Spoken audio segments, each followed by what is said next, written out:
Welcome to Luca and Miguel. Enjoy the video. You start by confirming where you can move files, internal storage, or an SD card. Once you know available space, install or update Shareit and grant storage permissions so it can write. Now open Shareit and navigate directly to its settings, then storage or transfer settings. This is the control area where you select the destination. You do this because Android restricts file access, so giving the app permission and choosing storage early prevents failures later when moving data. Once in storage settings, choose storage location or save to and tap the option to change it. You then pick the SD card or internal storage and confirm the exact folder. Look for paths like /SD-card/Shareit or /storage/xxxx/Shareit so transfers land where you expect.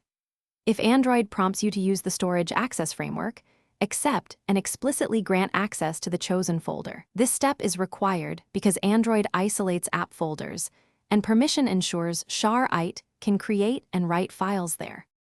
Finish by moving existing files with Shareit's Manage Files or by re-receiving items. This ensures content follows the new storage path. You should send or receive a small test file, then use a file manager to verify it appears in the selected folder. If the app can't write, revoke and regrant storage permission in Android settings, or unmount and remount the SD card to reset access.